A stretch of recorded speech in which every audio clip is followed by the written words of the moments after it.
Buenas tardes a todos, a todas. Mi nombre es Eugenia Martins, soy integrante del área educativa del Museo de La Plata.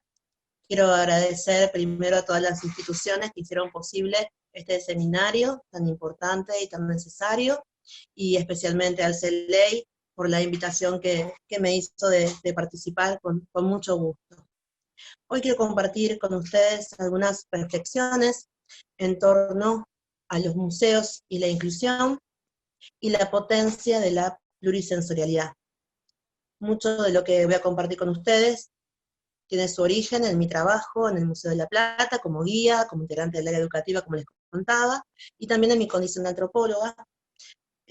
Hice una tesis que se llama Sentir el Mundo, donde estudié los modos de percepción de las personas ciegas, y parte de ese trabajo se realizó en las muestras anuales que se hacen en el Museo de La Plata, y que hoy voy a compartir también con ustedes. Para empezar, les quiero contar que en este recorrido nos proponemos explorar la plurisensorialidad. De a poquito vamos a ir desandando este concepto, pero puedo ir adelantando que tiene que ver con las múltiples formas de percibir que suceden en un tiempo o espacio concreto y que existen. Y nos vamos a focalizar en su potencia para generar prácticas y estrategias inclusivas en los museos. Un objetivo más amplio aún es abogar a través de estas estrategias a los procesos de desprendimiento de modos hegemonizados de la percepción, que también en breve vamos a estar contando de qué se trata. Y vamos a revisar la relación entre los museos y los modelos sensoriales vigentes desde una perspectiva antropológica. Como les decía, nos vamos a situar en experiencias concretas vinculadas al trabajo, especialmente con personas ciegas en el Museo de La Plata. Y vamos a también compartir parte de los registros de campo de la tesis. Primero, para encuadrarnos un poco y saber de qué se trata esto de los estudios sensoriales, vamos a empezar por algunas cuestiones relacionadas a la percepción y a los modelos sensoriales vigentes. Dentro del campo de las ciencias sociales se vienen dando una serie de giros: el giro afectivo, el giro emocional, el giro decolonial, las perspectivas de género interseccionales, y uno de los giros que se dio dentro del campo de las ciencias sociales en los años 80 es el giro sensorial. El giro sensorial corresponde a un campo de estudio, de aproximación cultural, al estudio de los sentidos, en un doble movimiento. Por un lado se estudia esto, ¿no?, la aproximación cultural a los sentidos, ¿sí? Y por otro lado, una aproximación sensorial al estudio de la cultura. Estos estudios sensoriales generan distintos saberes sobre las relaciones sociales atravesadas por la sensorialidad y la percepción, por la forma en que percibimos. También tiene que ver con el estudio de los modelos sensoriales vigentes. Ahora lo estamos enunciando, de a poquito lo vamos a ir transitando. Y lo más importante para comenzar este camino tiene que ver con situarnos desde una perspectiva antropológica que propone que la percepción es una construcción social. Es decir, proponemos superar la dicotomía naturaleza-cultura, salirnos del lugar de pensar la percepción en términos fisiológicos y exclusivamente biológicos, para pensarla como un entramado que tiene su sustento en la materialidad corporal y que está fuertemente atravesada y producida a través de procesos culturales que hacen a nuestra experiencia en el mundo, de la comprensión de nuestros cuerpos, de los objetos y del mundo en general que nos rodea y del que somos parte. Uno de los conceptos centrales dentro de los estudios sensoriales, que yo tomo particularmente, es el de modelos sensoriales vigentes. Estos modelos sensoriales vigentes tienen que ver con los significados y valores sensoriales vigentes en una sociedad, según la cual los miembros de esa sociedad logran darle sentido al mundo, o pueden traducir percepciones y conceptos sensoriales a una particular visión del mundo. Este concepto es de Classen, de Constance Classen, que es una estudiosa justamente dentro del campo de lo sensorial. Acá lo interesante de esta idea es que, desde una perspectiva antropológica, ella plantea, igual que otros investigadores, como House, como Rodaway, como Taussig, también después trabaja algo de estos Sordas, el carácter cultural de los sentidos. Es decir, los sentidos, como estábamos diciendo, no son órganos en sí fisiológicos y solamente biológicos, sino que son sentidos culturales. Para ella contar esto, para dar cuenta de esto, se apoya en el registro etnográfico, ¿sí? Entonces vamos a ver, por un lado, que la percepción no es una actividad pasiva, que es la mera contemplación de algo o entrar en contacto con algo, sino que es la producción de sentidos sobre el mundo. Cuando percibimos, lo que hacemos es dotar de significados sociales y culturales aquello que es objeto de nuestra percepción. Por ejemplo, si ustedes ahora me están viendo, pero también se me están escuchando, van a encontrar una serie de perceptos que van a darle cuenta de que yo, por ejemplo, puedo ser categorizada como una mujer. Categoría muy interesante para debatir, ¿no? Y charlar en estos tiempos. Pero hay una serie de cuestiones perceptuales que hace que ustedes, probablemente y rápidamente y de manera preobjetiva, antes de que puedan incluso reflexionarlo conscientemente, me cataloguen de esa manera. Mi voz puede ser una, mi pelo, mis aros, la forma en que me visto, mi manera de expresarme, o sea, la forma que ustedes me perciben tiene que ver con categorías sociales que también nos preceden. Entonces, como estábamos diciendo, la percepción es una producción cultural. ¿Por qué digo que se apoya en el registro etnográfico? Porque estos autores que trabajan dentro del campo antropológico de lo sensorial van a mostrar cómo a través del tiempo no existe ni siquiera siempre la misma clasificación sobre los sentidos. Esta clasificación de los sentidos, entonces, tiene que ver con coordenadas epocales, culturales, y se relaciona principalmente con un constructo que tiene que ver con coyunturas. En las sociedades occidentales, por ejemplo, la vista se ha construido como sentido hegemónico a través del tiempo. Esto se da en relación a ciertos hitos que tienen que ver con, por ejemplo, el surgimiento de la imprenta, la ciencia moderna, el uso de la aparatología, y la ciencia empirista, racional, de matriz colonial, de matriz eurocéntrica, que ha basado principalmente su estudio a través de técnicas asociadas a la visión, hacen que la visión a través del tiempo se constituya con un sentido, como un sentido hegemónico por sobre otros. También, sumado a esto, se ha dado un proceso cada vez mayor de hegemonización de la vista en relación a procesos sociales como la urbanización. La vista es un sentido que permite, y vuelvo a jugar con la palabra, el contacto a distancia, ¿sí? Además, permite que yo pueda, por ejemplo, mirar sin ser mirada. El tacto no funciona de esa manera. Primero es un sentido de la cercanía, ¿sí? Yo, para establecer contacto con alguien, tengo que tocarlo. Y en el momento en que yo lo toco, a la vez soy tocada. El tacto siempre tiene esta condición. A la vez que toca, es tocado. Entonces es un sentido fuertemente relacionado con la proximidad y tiene que ver también con su corrimiento, digamos, su proceso de taoización, ahora vamos a ver de qué se trata eso, tiene que ver también con formas sociales que tienen que ver con la individualización, los procesos de individualización propios de la vida urbana y de las sociedades capitalistas. La taoización tiene que ver con un proceso de volverse tabú a través del tiempo el tocar. No solo hay tabúes, limitaciones en cuanto a qué tocar, cuándo se puede tocar, de qué manera se puede tocar, sino que también hay una tabuización de tocar el propio cuerpo. De hecho, bueno, todos sabemos, todas y todos sabemos, que a través del tiempo, todo lo que tiene que ver con tocar el propio cuerpo fue sancionado incluso por instituciones como la Iglesia. Y entonces, en este proceso de tabuización social, también sucede el refuerzo de la hegemonía de la visión. Ahora bien, ¿esto por qué decimos que es epocal y que es histórico? Bueno, porque no siempre fue así. Y de hecho, no solo no siempre fue así a través del tiempo, sino que como les estaba contando, a través de las diferentes culturas contemporáneas tampoco sucede de esta forma. De hecho, nuestros propios modelos sensoriales vigentes fragmentan una experiencia sensorial que en realidad es multisensual y es integral.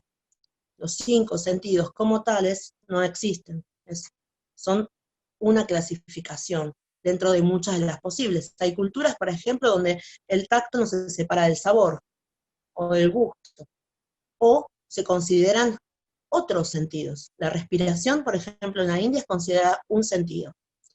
La palabra, para algunos pueblos, es considerada un sentido. De hecho, yo en el trabajo de campo con personas ciegas, muchas veces hemos considerado la expresión verbal como una forma sensorial. La descripción verbal pasa a formar parte de lo sensorial. Nuestro propio sistema, entonces, desintegra lo multisensual. Nosotros abogamos entonces una concepción multisensual de la percepción que implica contemplar más de un sentido, la integración y la interrelación. Si yo ahora estoy sentada acá, a la vez que estoy mirando la cámara, estoy escuchando lo que digo, mis manos están tocando mis piernas, puedo oler aromas, y mi experiencia, por ende, no se reduce a la visión. Por eso hablamos de experiencia sensual total. Pero yo, en mi trabajo particularmente, en lo que les vengo a proponer hoy, quiero ir un poco más allá de esa idea de multisensorialidad, y quiero proponerles pensar un concepto que vamos a llamar plurisensorialidad. La plurisensorialidad implica la noción de multisensorialidad, asumiendo que hay una utilización de más de un sentido y que, y que eso es holístico, ¿sí? Es integral. Ahora, no quiero reducirlo solo a eso, sino que quiero ampliarlo. Quiero ampliar la noción de plurisensorialidad a la coexistencia de diversas formas perceptuales en que las personas sentimos el mundo, lo conocemos, interactuamos y producimos significados enmarcados en modelos sensoriales vigentes. La plurisensorialidad, tal como yo la entiendo, tiene además otros sentidos. Implica la diversidad de formas singulares, subjetivas, subjetivadas de la percepción, así también como los modos de percepción de grupos sociales particulares. ¿A qué me refiero con esto? Las formas singulares, subjetivadas de la percepción tienen que ver tanto con nuestra trayectoria vital, como nuestra condición de clase, de etnia, de género, ¿sí? Por ejemplo, si yo les hablo de una planta y vamos a estar en contacto con una planta, no va ni va a percibir lo mismo, ni va a construir los mismos sentidos, ni va siquiera a observar lo mismo un botánico, un jardinero, una persona que les gusten las plantas, o alguien que no le guste para nada. Y además hay modos de grupos sociales particulares de percibir, por ejemplo las personas ciegas, que es el caso que trabajo yo, donde además esos modos perceptuales están atravesados por otras narrativas y otras prácticas sociales, como son los procesos de rehabilitación y la educación especial. ¿Sí? Se da una cierta moldeamiento de la percepción, por ejemplo, en relación a la forma en que se enseña a percibir a una persona ciega, porque algo muy importante de decir es que a percibir se aprende. De hecho, algo que tenemos tan naturalizado como la perspectiva en el plano visual, o la representación visual de la perspectiva, es una construcción cultural. Entonces vamos a trabajar también con eso, con los modos propios en que ciertos grupos sociales perciben el mundo, siempre contemplando que al interior de esos grupos existe heterogeneidad. Y aún más, la plurisensorialidad cobra otro significado, tal como yo se los comparto, que es el que más me interesa para el día de hoy, que refiere a las formas perceptuales que pueden coexistir en un tiempo y espacio y experiencia situada. Es decir, todos los modos diferentes de percibir que aparecen en un espacio y situación concreta. Por ejemplo, una experiencia de museo. Y aquí es donde vamos a comenzar a entrar en los museos particularmente. Si pensamos la relación entre los museos y los sentidos, vamos a notar que a tiempo, y específicamente los museos decimonónicos, los museos que comúnmente se llaman de primera generación, como es el caso del Museo de La Plata, hay una asociación muy fuerte entre el museo y el oculocentrismo como modelo sensorial vigente. Los museos decimonónicos, sobre todo, que también están asociados, como decía antes, a modelos propios de la racionalidad colonial y de la racionalidad moderna, tienen una forma de distribución espacial que está muy relacionada con el sentido de la vista. De hecho, si ustedes observan las fotos, que son fotos de las salas del museo, una es la sala del Mesozoico, la sala curva, y la otra es la sala de osteología comparada, van a ver, como también seguramente han registrado en muchas instituciones museo, vitrinas y apoyaturas museográficas que estructuran las exhibiciones, dando cuenta hasta qué punto la vista es el gran ordenador del espacio museal. Se potencia el uso de la visión, produciendo una economía corporal al servicio del ver, desde las alturas de los soportes, los modos de las vitrinas, la manera en que se construye el circuito de recorrido, que lo que nos invita es a transitar caminando y mirando. Sin embargo, esto que nosotras tenemos tan naturalizado, no siempre fue así. Los museos del siglo XVII y XVIII eran sitios donde los visitantes podían manipular objetos. De hecho, lo esperaban con ansias.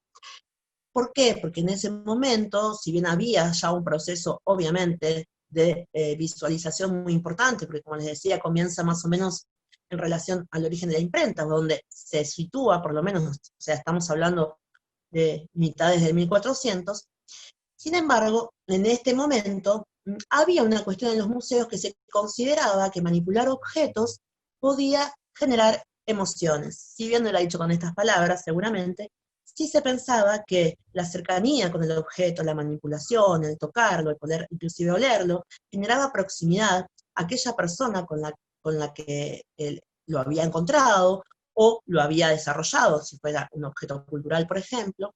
También se pensaba que algunos objetos tenían características mágicas, místicas, que podían funcionar como amuletos, y se los iba a tocar por eso. Pensemos, por ejemplo, algo muy clásico de museos de cierta época, como son los relicarios, que funcionaban eso, como amuletos mágicos. Entonces se los quería tocar y eso estaba permitido. Sin embargo, hacia fines del mismo siglo, o sea, del siglo XVIII, ya casi entrando en el siglo XIX, se consolida la idea de un museo como complejo expositivo, ¿sí? En el que las exhibiciones deben mirarse y no tocarse, al ritmo, como les decía, de un proceso cada vez mayor de potencialidad de la visualidad.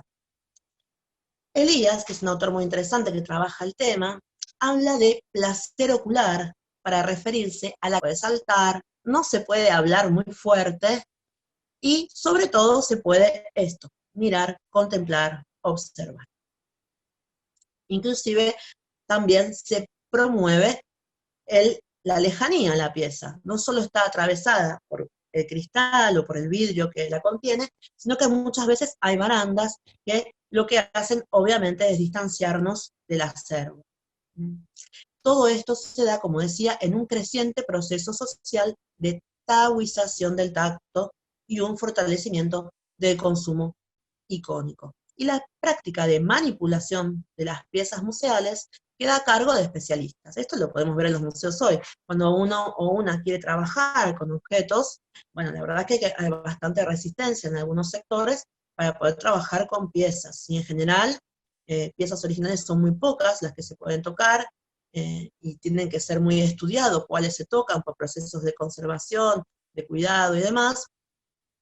Y además se trabaja mucho con calcos o con otras piezas que pueden reemplazar y que tal vez no son de colección. No hay toda una cuestión a quién toca, a quién manipule, de qué manera, ¿sí?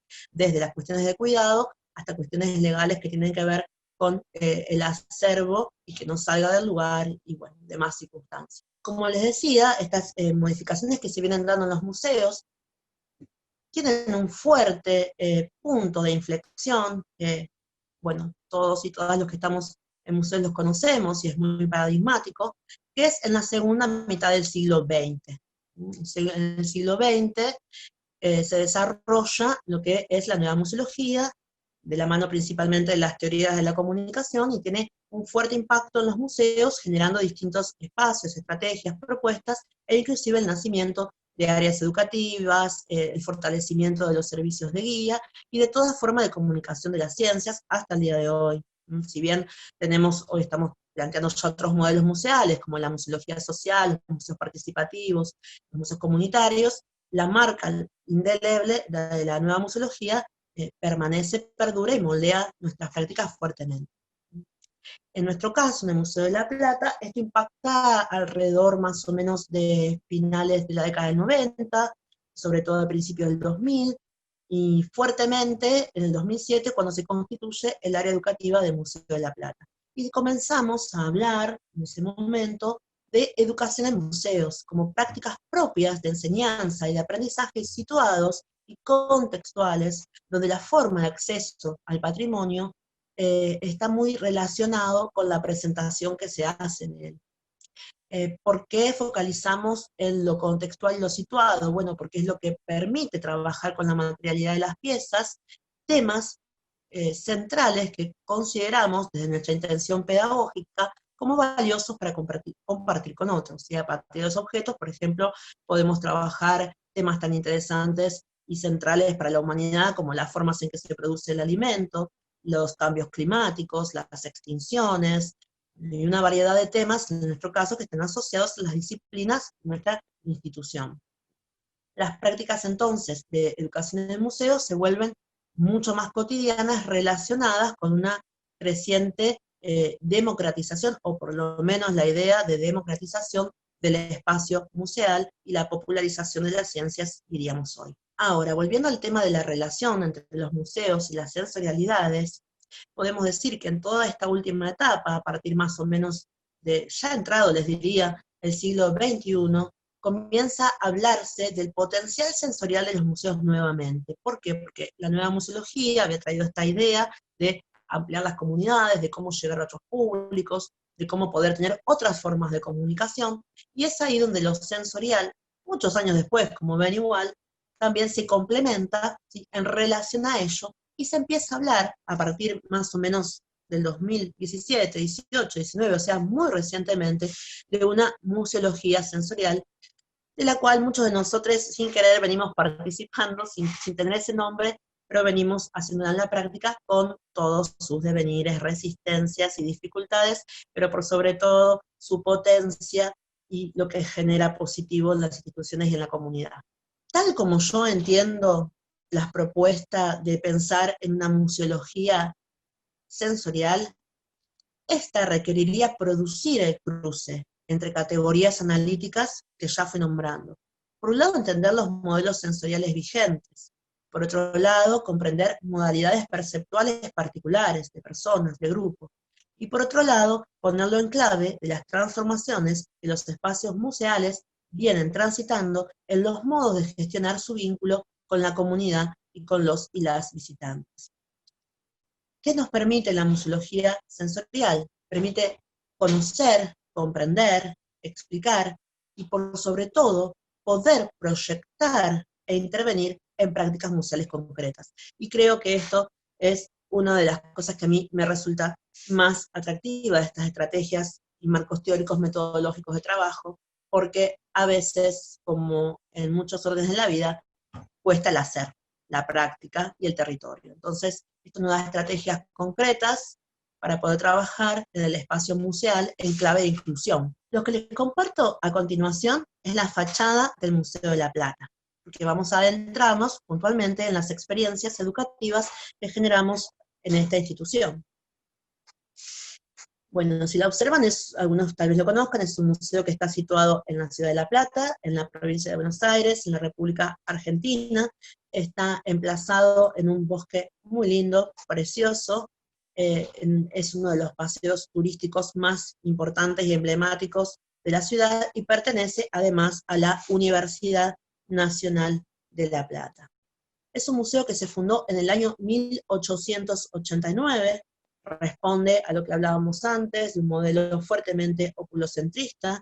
También, si ustedes recorren sus salas, van a notar que tiene una forma espiralada, o sea, tiene espacios muy curvos, porque trata de dar cuenta de la espiral evolutiva, que eran las ideas que primaban y priman relacionadas a los aportes de Darwin hasta hoy en las ciencias naturales. Es lo que se solía llamar antes un museo ómnibus, no solo está dedicado a las ciencias naturales, sino que también está dedicado a las ciencias sociales, específicamente a la antropología. Y toda su forma de mostrar da cuenta de una forma de entender también la naturaleza, el mundo y, por supuesto, la sensorialidad. Nosotras somos dos mujeres en la educativa y un compañero que es varón, tratamos de generar en estas experiencias el acceso al espacio del museo, aprovechar las potencialidades que el museo da para el aprendizaje y tratar también de que ese acervo permita salirnos de este oculocentrismo para generar prácticas sensoriales más integrales y holísticas que puedan alojar distintas formas de aprender y diferentes maneras de enseñar. Vinculado a esto que le contaba, de esta fuerte dimensión visual de las exhibiciones, surge en el año 1989, bajo el nombre de Muestra Anual para Ciegos y Disminuidos Visuales, una serie de actividades que tienen como objetivo que las personas con discapacidad visual tengan acceso a distintos materiales utilizando apoyaturas sensoriales explorables a través de otros sentidos, ¿sí? El tacto, el olfato, el gusto, la audición, siempre con la mediación educativa y la palabra. Algunas de las experiencias que ustedes están viendo ahí tienen que ver, bueno, la de abajo trabajaba con plantas del lugar, cercanos, de la región, sobre todo de la región del Río de la Plata, que es nuestro querido río acá, muy cerquita del museo, y ahí se olía, se tocaban las plantas, no se trabajaba solamente con objetos de exhibición o con patrimonio con acervo, sino que se suelen incluir otros materiales, como pueden ser, en este caso, plantas. Arriba ven que están tocando un zorro, ese sí es un animal que es parte de la colección del museo. Otras experiencias que hemos hecho tenían que ver con los sonidos, por ejemplo, una que nos gustó particularmente a todas y a todos las que la transitamos, se llamaba Nidos de la Ciudad, Nidos de las Diagonales, si mal no recuerdo. Y tenía que ver con pájaros que todos los días escuchamos cantar, pero que tal vez no sabemos cómo son. Y que las personas ciegas, a través de audios, podían reconocer, porque bueno, eran aves muy habituales de acá de la ciudad, pero que nunca habían podido tocar. Tocar, obviamente, en el mundo ciego es la principal, no la única, pero es una de las principales formas de conocer el mundo. Entonces imaginen lo que puede completar ese conocimiento, tocar un pájaro, que no siempre es sencillo de hacer. Ni hablar cuando hablamos de otras especies animales, como pueden ser los dinosaurios. Si uno se pone a pensar, y bueno, ¿cómo conozco yo un dinosaurio? Y seguramente lo conozco porque lo vi. Y también el trabajo con objetos concretos permite cosas que otros materiales no lo hacen posible, como por ejemplo la escala real que tiene algo, ¿sí? Como las texturas, como los olores propios de algo. Hubo otra muy linda también que se llamaba Sabores Precolombinos, y que trabajábamos con especies propias de América, las degustábamos, trabajábamos con los sabores. Otra se llamó Sonidos Originarios, trabajábamos con instrumentos del acervo del museo, algunas inclusive piezas arqueológicas, como los vasos silbadores, que se llenan de agua y producen sonidos. Y también trabajamos mucho con la música. Es más, muchas de las muestras terminan con un recital, donde además bailamos y compartimos, que nos parece que es algo muy importante, que no solo en los espacios, en los museos, sino en los espacios en general.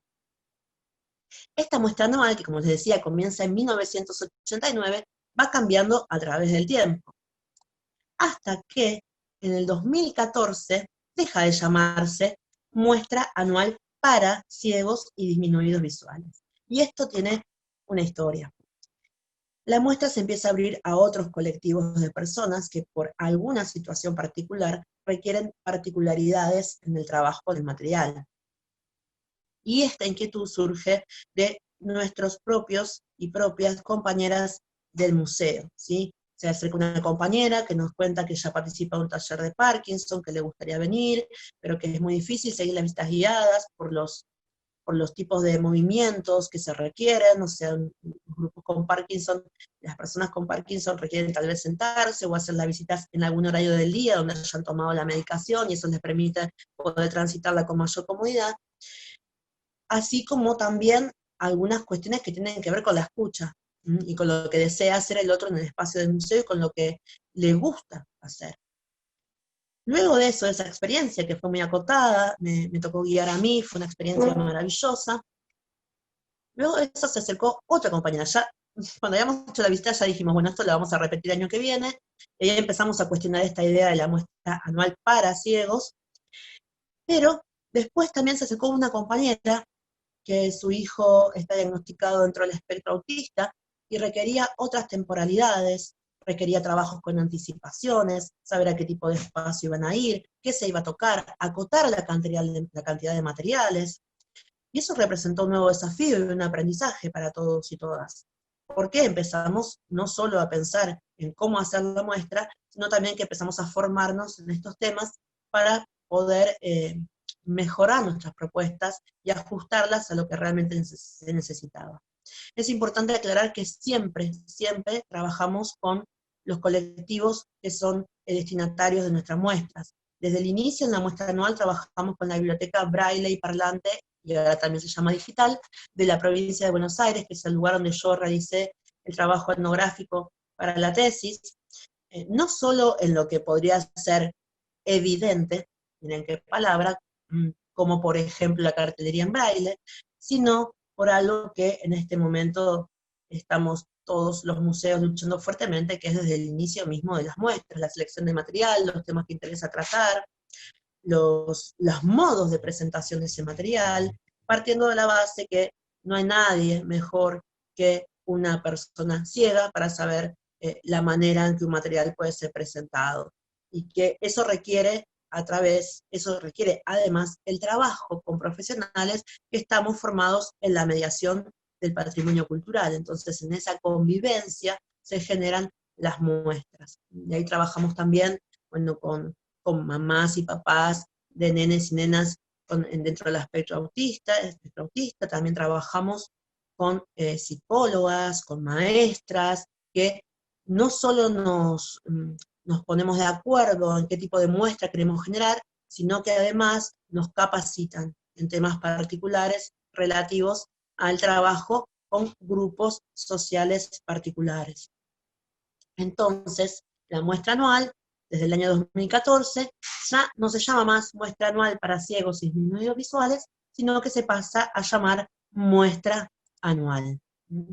También se acompaña todo el trabajo del acervo con, como ven aquí, maquetas, audios, otros recursos didácticos, muchos de ellos se generan especialmente para la muestra. Pero bueno, todas estas situaciones hicieron, y como somos profundamente inquietos e inquietas, hicieron que nos comenzamos a preguntar si era bueno, por llamarlo de alguna manera, si era una buena práctica de museo, digamos, trabajar acotadamente, pensando, inclusive preguntándonos, si no generábamos procesos de guetización. El tiempo no tenemos para nada respuesta a esta pregunta, sí tenemos algunas claves para pensarla. El tiempo nos fue mostrando que a veces no hay que optar por una opción u otra, sino que las opciones deben convivir, o es bueno que convivan. Y empezamos a trabajar tanto en grupos que realmente requieren particulares estrategias, porque aparte no queremos homogeneizar, no queremos esconder la diferencia, ni queremos igualar, sino sí queremos igualar en cuanto a equidad de derechos, pero no en cuanto a formas de aprendizaje. Entonces pensamos en conservar la modalidad de las muestras anuales para grupos particulares específicos y estrategias de enseñanza específicas, y también proponer una visita semanal que fuera multisensorial y con explorables para todos y todas. Es muy importante acá algo que creo que muchos y muchas de ustedes se van a sentir identificados en sus instituciones. Es muy difícil instalar estos temas. Sobre todo yo trabajo puntualmente en relación a discapacidad, y es muy difícil trabajar con minorías en los museos. Entonces llevó mucho tiempo. Siempre la muestra anual, al principio, desde 1989 hasta entrado el 2010, duraba una semana. Estaba destinada una semana a personas ciegas y minorías visuales. Después pasó a durar 2 semanas. Después logramos que dure un mes. Y ahora, hace bastante poco, en el año 2016, logramos que haya una visita semanal con objetos explorables. Esa visita semanal con objetos explorables, que se llama Viaje en el Túnel del Tiempo, se realiza en relación a temas geológicos, y fue un gran desafío, primero porque nos llevó más de un año de trabajo con la unidad de conservación y exhibición para evaluar qué piezas de las salas podrían ser tocadas. Porque algo que me olvidé decir y vale aclarar ahora, es que las muestras anuales se hacían antes en el espacio del auditorio, y luego en el espacio de la interactiva, que es un espacio bastante nuevo en el museo, pero no se recorría el espacio museal, salvo que la articulación temática permitiera que alguna pieza de exhibición pudiera ser tocada. Eso nos llevaba muchos meses de trabajo. Las primeras piezas que logramos que se tocaran, quedaron en la memoria de todos y todas, fue la ballena azul. Una ballena azul es un cráneo enorme, gigante, y bueno, a partir de ahí pudimos instalar la práctica que algunas cosas se toquen.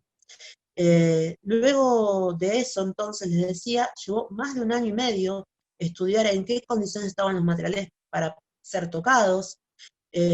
Bueno, tuvimos que tener muchas negociaciones con jefes de divisiones, con investigadores, y finalmente se logró generar un guión que fue un desafío, porque eran como piezas muy diferentes entre sí, y nosotros necesitábamos contar una historia, con lo cual, a partir de las que eran posibles de ser tocadas, comenzamos a generar el guión museográfico, y un poco hicimos una cuestión geológica en relación a los fósiles, sobre todo. Acá tienen algunas fotos también donde se muestran algunos objetos que se tocan, no solo se tocan objetos que están en la exhibición, sino que también se llevan muestras manuales para ser exploradas. Y acá voy introduciendo algo que lo voy a dejar para el cierre, pero que me parece que es muy importante, que vayamos pensando todos estos paralelismos entre ser en vitrina y ser en imagen, ¿no? En este ser en imagen, que ustedes, por ejemplo, me ven solamente mi cabeza. Entonces, hay algunas analogías que yo voy encontrando y que las comparto en forma de pregunta, porque es lo que estoy trabajando ahora en el contexto de la pandemia, que tienen que ver con estas ideas de que para ser cuidado, por ejemplo, algo no tiene que ser tocado. Es una idea fuerte del ámbito museal, ¿no? Que la preservación de algo y el cuidado de algo, para que perdure, tiene que estar alejado de las condiciones del tacto. No sé si les recuerda un poco algo. Aclaro que estoy de acuerdo con los cuidados, quiero aclarar, son cuestiones analíticas reflexivas, de cómo van trastocándose y cambiando los modelos sensoriales vigentes, justamente. Finalmente, todo esto que les conté devino en que mi tema de tesis estuviera absolutamente atravesado por mi práctica como guía y como educadora de museo. Todas estas experiencias que yo transité durante muchos años, yo empecé a trabajar en el museo en el año 2001 como pasante, después fui guía, después, bueno, ahora soy integrante de la educativa, marcaron fuertemente mis preguntas antropológicas. Yo iba a las muestras y decía, ¿cómo puede ser que desde la visión, desde personas que vemos, estemos organizando muestras para personas que no ven y yo no entienda sobre eso, no conozca? Entonces, algunas preguntas muy básicas, muy antropológicas, como dicen mis interlocutores de trabajo de campo, muy de niña, empezaron a rondar, ¿no? Era, bueno, ¿y qué hago? ¿Nombro los colores? ¿No ven? ¿Digo los colores? ¿Le digo, viste tal pieza? ¿Cómo se lo presento? ¿Le llevo la mano? ¿Estoy conduciendo demasiado? ¿Lo dejo que explore? Bueno, eso llevó a que yo quisiera empezar a estudiar los modos de percepción de las personas ciegas. Que hiciera un trabajo de campo, que llevó muchos años, que bueno, y que por suerte ahora ya la tesis está en proceso de defensa, pero más que esa alegría que es muy bonita, la alegría mayor es que sigo trabajando con las mismas personas a través de los años, tenemos fuertes lazos afectivos, y me permite eso también conocer su cotidianidad, y poder trabajar en el museo desde otras perspectivas, que tiene que ver con sus propias perspectivas, y en ese sentido quiero destacar la importancia de un recorte etnográfico. La etnografía tiene que ver con estar en los lugares, con compartir con las personas, y principalmente con recuperar los sentidos que las personas dan a lo que hacen.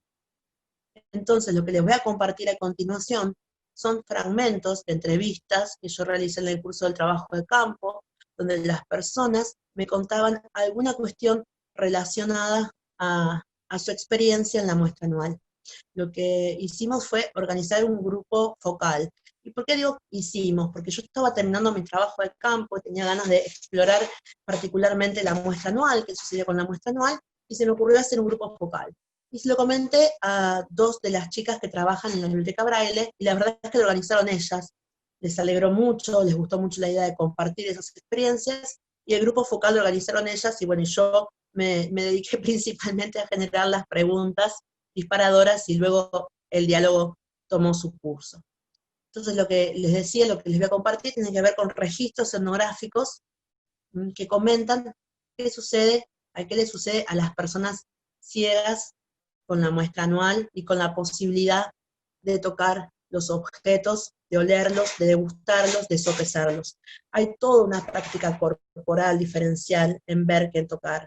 La implicancia de tocar siempre requiere inclusive de más movimiento, uno puede estar quieto y ver y mirar. Ahora, para tocar no puede estar quieto, y la exploración áptica, que es la exploración básicamente de tacto activo, requiere una gran implicancia corporal, recorrer el objeto, pesarlo, olerlo. Si nosotras vamos desandando la manera en que conocemos el mundo e interactuamos, vamos a notar rápidamente que no es solo y única y exclusiva y fuertemente a través de la vista, sino que todo el tiempo hay una experiencia multisensual puesta en juego. Dicho esto, les quiero compartir algunos de esos relatos y también con qué categorías o con qué ideas yo los fui asociando. La primera dice: soy uno de los privilegiados que cruza la baranda para tocar las cosas. Acá podemos ver una disputa con los modelos sensoriales vigentes y también con la idea de quién puede hacer qué, ¿sí? O sea, mientras que ustedes, videntes, no pueden tocar, yo, por mi condición de ciego, puedo tocar en un museo, que es algo que no se puede hacer. Estoy habilitado desde mi condición de ceguera. Y ahí yo, y bueno, en la tesis lo desarrollo, en el capítulo lo desarrollo, en el capítulo del libro que está a disposición también lo desarrollo más, eso lo relaciono con una disputa con los modelos sensoriales vigentes. Otra, porque esta fue una mujer. Nunca he podido ver, nunca vi, he nacido así, y a mí me han traído un aporte para mi vida muy fundamental. Nunca imaginé poder tocar un puma, nunca imaginé poder tocar las aves que mostraron, nunca imaginé poder tocar tantas cosas que nos fueron mostrando a lo largo de todos los años. Otro. Por ejemplo, con las texturas, cuando vos tenías un pájaro ahí en tus manos, que tocas la piel, el plumaje, vos no te lo podés imaginar nunca. Una chica ahora que dijo: es que es algo que no se ve por más que veas. Y acá me detengo en dos categorías analíticas que yo propongo. Una tiene que ver, bueno, con lo concreto, como se ve arriba, ¿no? Con la importancia que el patrimonio permite trabajar con la materialidad concreta y efectiva de un objeto.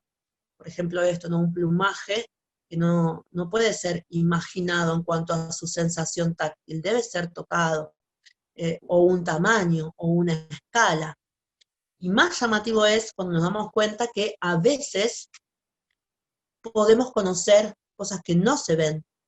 A veces ha pasado que meten los dedos en oquedades, por ejemplo, de una boca y encuentran dientes que no se veían, o tocan algún alguna pieza arqueológica que tiene algo adentro que a simple vista no se ve.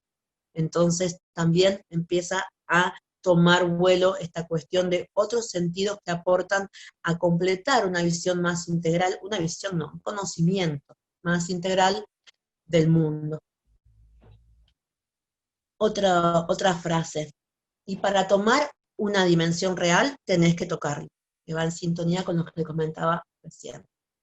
En la que viene aparece el olfato como forma de conocer el mundo, y de acá les invito a que ustedes en su imaginación vayan recreando cuántos olores ustedes pueden reconocer sin ver el objeto que lo emana, o lo que lo produce. Y cuánto de eso nos da también una pauta de orientación, de recuerdos, de inclusive hasta identidad, como los olores que puede tener un barrio, una cocina. Acá la persona dice lo siguiente: lo llevé a la nariz. Esto es azufre, dijo él. Sí, me dijo la guía. Nunca se me ocurrió llevar una piedra y olerla para identificar lo que era. Acá directamente el olfato funcionó a modo de identificación del objeto. Otra cosa muy importante, esta pregunta que nos hacíamos muchos, los educadores y educadoras de museo en relación al color. El color no debe faltar, dice esta interlocutora, por el valor cultural que tiene el color. El color, como yo les decía, es un sensible propio de la vista, no hay otra forma de conocerlo que no sea viéndolo, conociendo de la manera efectiva, ¿no? Como es el rojo, aunque podemos debatir si todos vemos el mismo rojo, hay algo del color que es propio de la visión, porque tiene que ver justamente con la luz, ¿sí? Que es algo que las personas ciegas en general no está presente. Entonces, decíamos, bueno, entonces, ¿por qué es importante el color? Bueno, por la connotación cultural del color. Si yo a ustedes les digo que voy a ir a un casamiento, a la novia se la imaginan vestida probablemente de una cierta gama de colores. Si estamos de luto, usamos otros. Si estamos en la calle y queremos saber si tenemos que cruzar o no, usamos el valor cultural del color para tomar esa decisión. Un arbitrio cultural que dice que con el rojo, por ejemplo, paramos o con el verde cruzamos. Así podemos encontrar infinidad de ejemplos. Y una cosa más, que aparece también mucho en el registro de campo, yo elegí esta frase, pero la verdad es que aparece muchísimo, es la importancia de investir de sentidos y significados aquello que es tocado. No solo yo lo quiero conocer en el espacio museal para saber su forma, su tamaño, cómo es concretamente el ala de un pájaro o las barbas de una ballena, cosa que viendo tampoco la podemos conocer en la misma manera que la podemos conocer tocándola en el espacio del museo, sino que lo que ella está diciendo aquí es que la mediación educativa, esa intención de enseñar ese significado extra que se le pone a aquello que es tocado, es lo que hace el valor diferencial de la experiencia del museo. Y esto aparece muy fuerte, realmente muchas veces en el relato, ¿sí? Se las termino de leer. Sí, lo que pasa es que ustedes van guiando para que para que uno vaya adquiriendo el conocimiento, porque tampoco se trata de tocar por tocar y tocar cualquier cosa, porque uno no va a interpretar probablemente lo que está tocando, más si no tiene ningún tipo de idea. Entonces acá habla ya de una interpretación de aquello que se toca, mediado por una práctica educativa. Ay, bueno, ahora esto, que veníamos hablando de qué pasa con estas cuestiones en la pandemia. Los museos estamos atravesando un momento muy particular, realmente, bueno, ha habido un proceso de virtualización de muchísimas de nuestras propuestas, un tanto acelerado, intempestivo, y bueno, gran parte, hay muchos, si ustedes buscan en la página del ICOM, van a ver que hay estudios actuales donde se está hablando, por ejemplo, de qué cantidad de personal está afectado en los procesos de virtualización. Van a ver que en muchos de los museos, gran parte del personal, como en mi caso, por ejemplo, estamos desarrollando tareas de virtualización. Entonces, acá estas preguntas que nos venimos haciendo a través de esta charla, de este encuentro, cobran un nuevo sentido y se potencian, ¿no? Porque estamos hablando de qué manera podemos trabajar la multisensorialidad. Voy a retomar algunas ideas, ¿no? Siempre en términos de preguntas, ¿no? Pensar estas cuestiones en tiempos de pandemia implica repensar los modos de transitar los espacios y de relacionarnos. ¿Cómo se han modificado? y entre ellos cómo se modificaron también nuestras sensorialidades y nuestros modos perceptuales, lo que estaba hablando, por ejemplo, antes en relación a un consumo fuertemente icónico, y un encuentro mediado en primer lugar por la visión y también por el oído, pero en detrimento de otros sentidos, como puede ser, por ejemplo, el tacto o el gusto o el olor. Vemos también la profundización de un orden sensorial que ya estaba vigente, aunque ahora cobra nuevas particularidades. De hecho, estaba leyendo un libro que se llama El tocar, de Derrida, que retoma un autor que se llama Nancy, y hablaba mucho de que, bueno, a partir de cierta época para acá, eh, y hay otros autores que lo retoman hoy en día, esta idea, y hacen trabajos en ese sentido ahora, lo que más tocamos son objetos tecnológicos, por ejemplo, las pantallas de los celulares, o los teclados, los mouse, tenemos como, siempre hay mucha relación con la tecnología. Focalizo en la digital porque estoy pensando en eso, pero en la tecnología en general. Y esto se da también, obviamente, frente a un retroceso, como decía, de otras modalidades sensoriales. Y acá está este juego que yo les proponía pensar, que no está para nada respuesto, ni solucionado, ni tiene por qué estarlo, sino que nos invita a reflexionar, que tiene que ver con estas analogías posibles entre un ser en vitrina de un objeto y un ser en imagen de ese objeto, que también refuerza un consumo icónico y finalmente un placer ocular, contemplativo, donde otras dimensiones que están fuertemente entramadas en lo simbólico, como puede ser el olor, como puede ser el aroma, como puede ser el peso, quedan totalmente excluidos. O sea, literalmente quedan excluidos en los procesos de virtualización la posibilidad de oler el azufre, como pasó, o tocar las plumas de un pájaro. Entonces, bueno, ¿qué vamos a hacer frente a esto? ¿Y qué alternativas estamos construyendo? Algunas, obviamente, las que son más factibles, tienen que ver con el desarrollo de cuestiones auditivas o propuestas en la casa con multisensorialidad, pero nos lleva fuertemente a pensar qué pasa con los procesos de visualización, su fuerte condición en este momento. Estos procesos, entonces, de desmaterialización del mundo, donde la materialidad deviene en imagen, penetran, como les decía, en capas simbólicas, en las formas de vincularnos, no solo con los objetos, sino entre nosotros y con el mundo en general. A modo de cierre, y para que sigamos pensando toda esta potencialidad de lo multisensorial, reconocer la importancia del encuentro corporal, valorando siempre las posibilidades que la virtualidad nos da, como les decía hace un rato, no se trata de optar, sino de complementar, de coexistir, de convivir. Quiero hacer énfasis en el nombre de esta charla, este encuentro que tiene que ver con la plurisensorialidad como potencia. ¿Qué nos permite esta idea? Primero, reconocer que la heterogeneidad es intrínseca y propia de lo humano, que es condición de la humanidad, la diversidad. Esto se ve muy claramente también en los temas de discapacidad que trabajamos, donde, por ejemplo, la idea de déficit es muy fuerte, ¿no? Aquel que es diferente, que es distinto, está fallado, incapacitado, discapacitado, en vez de pensar en las prácticas que tenemos que son discapacitantes, ¿no? También nos invita la idea de plurisensorialidad a abrirnos al mundo, de lo múltiple, ¿no? A no quedarnos en una sola versión y modo de las cosas, entrar en lo pluri, ¿no? Como pensamos la pluriétnico, por ejemplo, podemos pensar lo plurisensorial. Y lo más interesante para el trabajo de museos, ¿qué herramientas nos puede proveer la plurisensorialidad y el contemplar la cantidad de modos que efectivamente existen de percibir con las personas con las que trabajamos para modificar e intervenir a través de estrategias educativas? El trabajo en clave de plurisensorialidad se vuelve práctica inclusiva, que no solo nos provee herramientas concretas para generar accesibilidad, sino que también nos permite cuestionar supuestos culturales, ideológicos, prejuicios, así como potenciar experiencias sensoriales.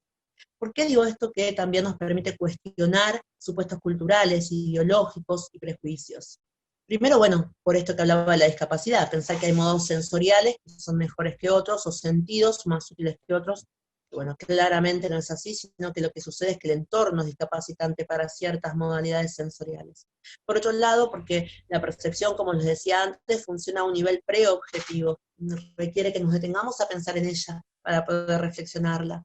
Y en ese sentido, cuando percibimos, por ejemplo, a otro, le dotamos de significados que muchas veces están cargados de prejuicios y estigmas, ¿sí? Por ejemplo, que tiene que ver con ciertos rasgos faciales, con que tengamos o no dientes, la ropa que vestimos, ¿sí? El olor que tenemos, todo eso también hace a un modelo sensorial que lleva a ciertas producciones de prejuicios, estigmas y estereotipos. Hay mucha relación entre la percepción y las formas que toman los prejuicios, ¿no? Como esto, como prejuicios preobjetivos. ¿Sabes?